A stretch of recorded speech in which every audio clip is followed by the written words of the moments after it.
السلام علیکم ورحمۃ اللہ وبرکاتہ۔ آپ کی یہ وہی کلاس 4 دن ترجمے کی کلاس ہے اور 5ویں دن یہ سیرت کی کلاس ہے۔ سیرت میں سیرت خاتم الانبیاء مفتی شفیع عثمانی صاحب رحمۃ اللہ علیہ کی کتاب ہے، وہ کتاب پڑھی جائے گی۔ اسی کتاب کی ہم نے ریڈنگ کرنی ہے جو آپ کے سامنے کھلی ہوئی ہے۔ جہاں کوئی بات سمجھنے والی ہوگی اس کی تفصیل عرض کر دی جائے گی۔ کتاب شروع کرنے سے پہلے دعا پڑھ لیجئے۔ بسم اللہ الرحمن الرحیم، ربی یسر ولا تعسر وتمم لنا بالخیر وبک نستعین یا فتاح یا فتاح یا فتاح رب اشرح لی صدری ویسر لی امری واحلل عقدۃ من لسانی یفقہوا قولی۔ بسم اللہ الرحمن الرحیم۔ کتاب کا آغاز دعا کے ساتھ کیا، ربنا تقبل منا، اے ہمارے رب ہماری طرف سے یہ پڑھنا پڑھانا یہ قبول فرما لیجیے، انک انت السمیع العلیم، بلا شبہ آپ ہی ہیں جو سب سنتے ہیں اور سب جانتے ہیں۔ الحمدللہ وکفا، تمام تعریفیں اللہ کے لیے ہیں اور وہی اس کائنات کے لیے کافی ہے۔ وسلام علی عبادہ، اور سلامتی ہو اللہ کے بندوں پر، الذین اصطفیٰ، جنہیں اللہ نے چنا، یعنی انبیاء جن کا اللہ نے انتخاب کیا ہے۔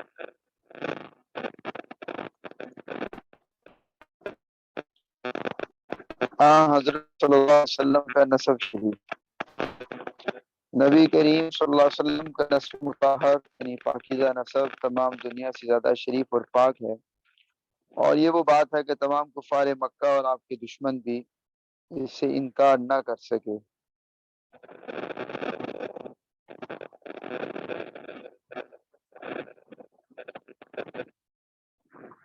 حالانکہ ابو سفیان رضی اللہ عنہ، ابو سفیان رضی اللہ عنہ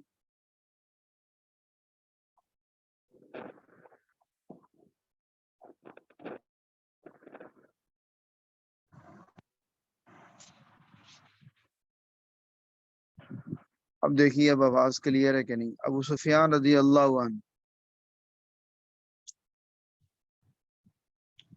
یعنی اسلام لانے سے قبل ابو سفیان مکے والوں کے قافلے کے ساتھ روم کے علاقے کی طرف گئے تھے۔ وہاں پر اسی دوران نبی اکرم صلی اللہ علیہ وسلم نے رومی بادشاہ ہرقل کو ایک خط لکھا تھا، تو وہیں پر یہ لوگ بھی موجود تھے۔ ہرقل نے اپنے دربار میں پوچھا کہ کوئی مکے والوں میں سے عربی ہے، تو چنانچہ ابو سفیان کو پیش کیا گیا ہرقل کے سامنے۔ ہرقل نے کئی سوالات کیے تھے ابو سفیان سے، جن کے جوابات ابو سفیان نے دیے۔ ابو سفیان رضی اللہ عنہ نے بحالت کفر شاہ روم کے سامنے اس کا اقرار کیا کہ آپ کا نسب سب سے عالی ہے، حالانکہ وہ اس وقت چاہتے تھے کہ اگر کوئی گنجائش ملے تو آپ پر عیب لگائیں، کیونکہ ابھی اسلام نہیں لائے تھے۔ آپ کا نسب شریف والد ماجد کی طرف سے یہ ہے، محمد بن عبداللہ بن عبد المطلب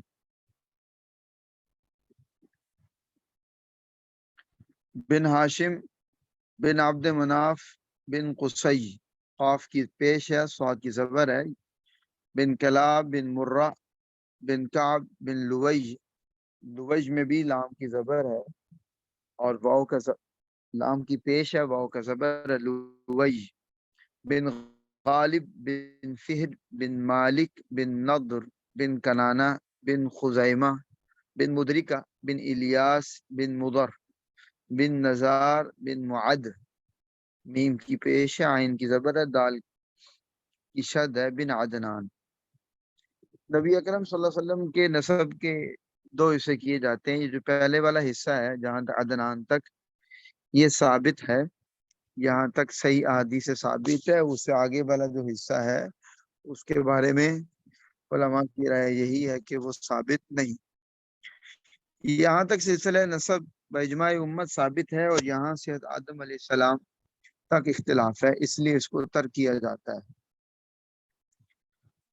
اور والدہ ماجدہ کی طرف سے آپ کا نسب یہ ہے محمد بن آمنہ بنت وہب بن عبد مناف بن زہرہ بن کلاب، یعنی کلاب پہ جا کر اس سے معلوم ہوا کہ کلاب بن مرہ میں آپ کے والدین کا نسب جمع ہو جاتا ہے، یعنی یہاں جا کے والد اور والدہ کا نسب مل جاتا ہے۔ ولادت سے پہلے آپ صلی اللہ علیہ وسلم کی برکات کا ظہور، جس طرح آفتاب سے پہلے صبح صادق کی عالم کی روشنی، اور پھر شفق کے سرخ، یعنی سرخ جو ایک آسمان پر سرخی پھیلتی ہے، شفق سے مراد وہ دنیا کو طلوع آفتاب کی بشارت دیتے ہیں۔ اسی طرح جب آفتاب نبوت کا طلوع قریب ہوا تو اطراف عالم میں یعنی دنیا کے ارد گرد بہت سے ایسے واقعات ظاہر کیے گئے جو آپ کی تشریف آوری کی خبر دیتے تھے، جن کو محدثین و مورخین کی اصطلاح میں ارحاسات کہا جاتا ہے۔ حضور کی آمد سے قبل جو اس کائنات میں مختلف واقعات رونما ہوئے انہیں ارحاس کہا جاتا ہے۔ حضرت صلی اللہ علیہ وسلم کی والدہ ماجدہ کا بیان ہے کہ جب آپ ان کے بطن میں بصورت حمل مستقر ہوئے، مستقر کا معنی ہوتا ہے عارضی طور پر کہیں ٹھہرنا۔ قرآن کریم مستقر اور مقام دو یہ تعبیریں اختیار کرتا ہے جنت اور جہنم کے بارے میں۔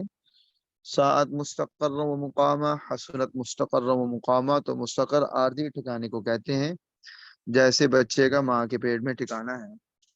تو انہیں خواب میں بشارت دی گئی کہ وہ بچہ جو تمہارے حمل میں ہے اس امت کا سردار ہے، جب وہ پیدا ہوں تو تم یوں دعا کرنا، میں ان کو ایک خدا کی پناہ میں دیتی ہوں، ان کا نام محمد رکھنا۔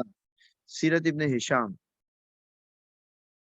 یہ سیرت ابن ہشام کتاب کا نام ہے، ابن ہشام مصنف ہے، سیرت کی ابتدائی کتابوں میں سے یہ کتاب ہے۔ اور فرماتی ہیں کہ آپ کے حمل رہنے کے بعد میں نے ایک نور دیکھا جس سے شہر بصرہ علاقہ شام کے محلات ان کے سامنے آ گئے۔ ابن ہشام کی ریفرنس سے ہے۔ اور فرماتی ہیں کہ میں نے کسی عورت کو کوئی حمل نہیں دیکھا جو آپ سے زیادہ سہل اور سبک ہو، سہل آسان ہو، سبک کا معنی یعنی جو جلدی سے گزر جائے، جس میں انتظار کی کیفیت نہ ہو اور انسان کو تنگی نہ ہو۔ یعنی ایام حمل میں جو متلی یعنی وامٹنگ وغیرہ یا سستی وغیرہ عموماً عورتوں کو رہتی ہیں، وہ کچھ مجھے پیش نہیں آئیں۔ ان کے علاوہ اور بہت سے واقعہ رونما ہوئے جن کی اس مختصر رسالے میں گنجائش نہیں۔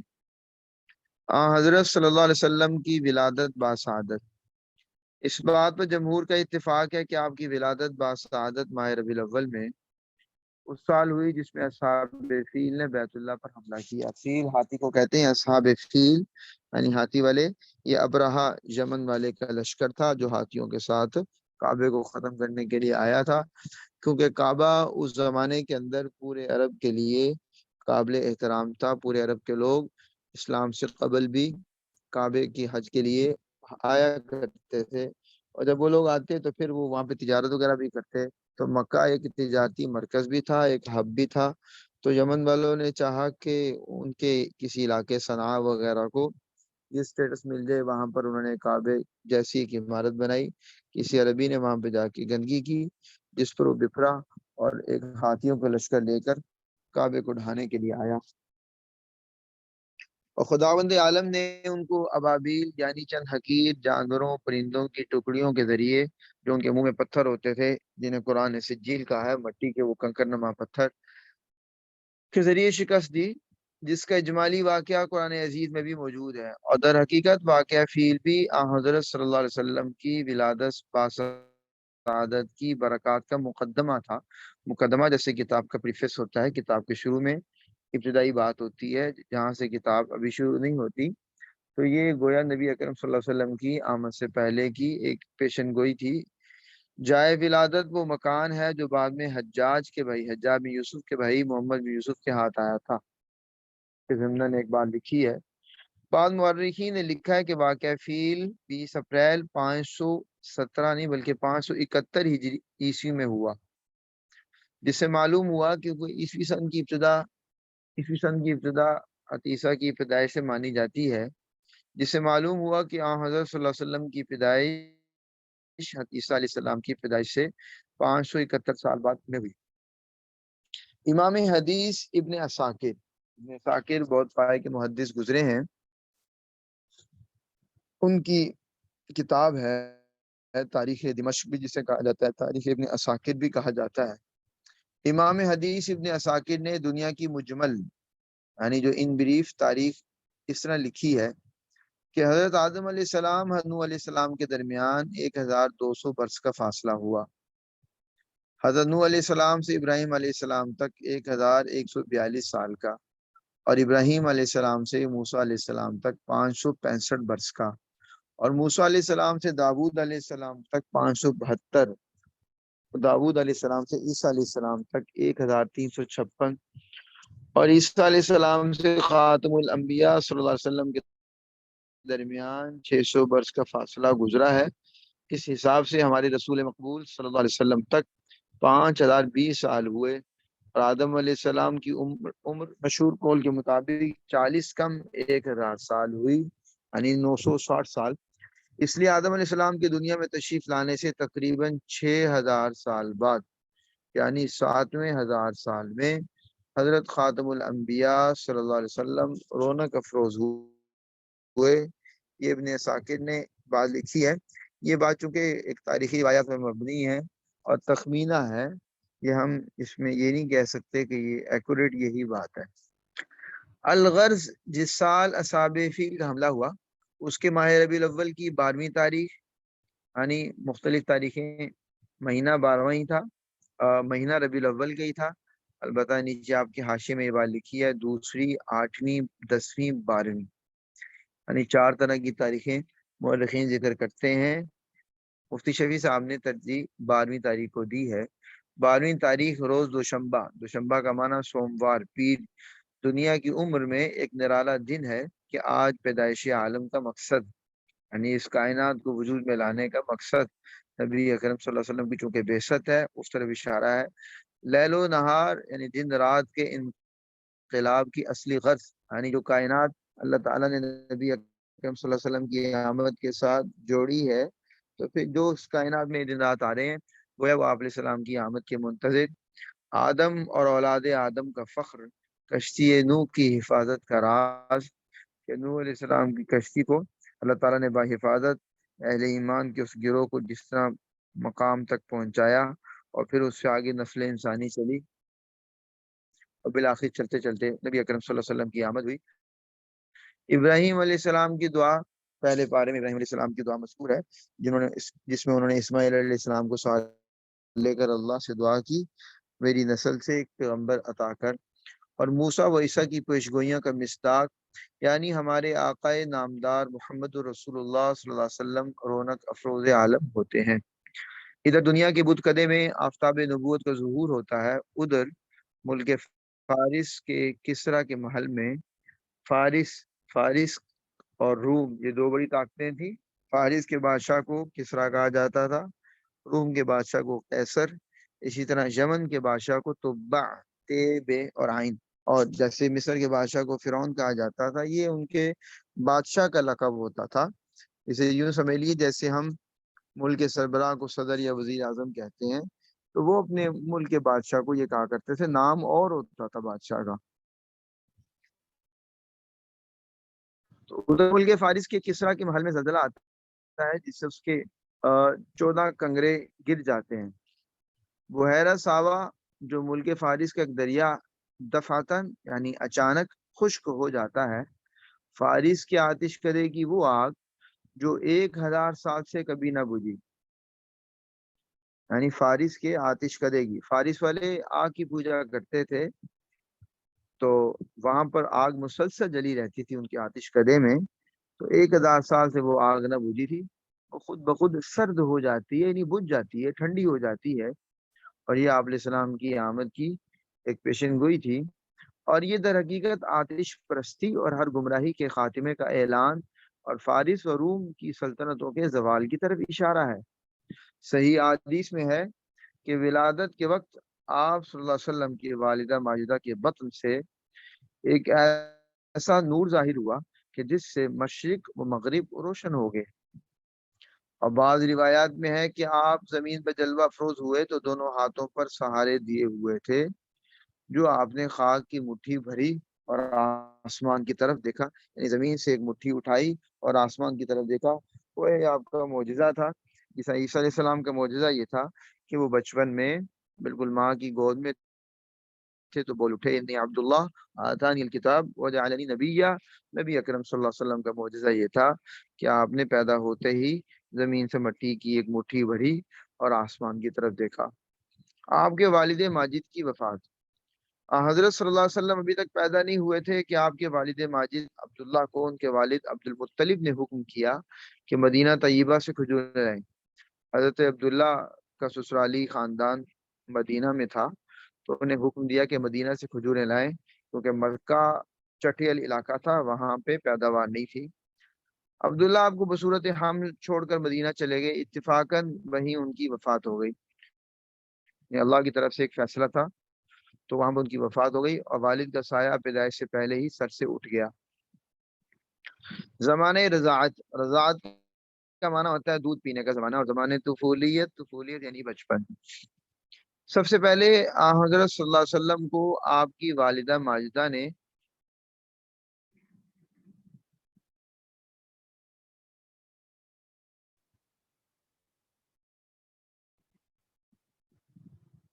جی دراسات دینیہ کی کلاس ہے، یہ وہی ترجمے والی کلاس ہے، سال اول کی کلاس ہے دراسات دینیہ، جس میں 4 دن آپ کا ترجمہ ہے اور 5ویں دن یعنی ہفتے کے روز یہ سیرت کی کتاب ہے۔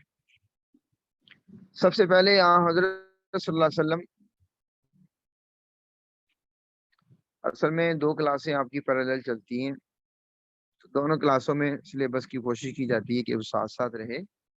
بالکل آسان باتیں ہیں، کوئی اتنی پیچیدگی اور مشکل والی چیز نہیں ہے انشاءاللہ اس میں، تو تھوڑا سا اور پڑھ لیتے ہیں۔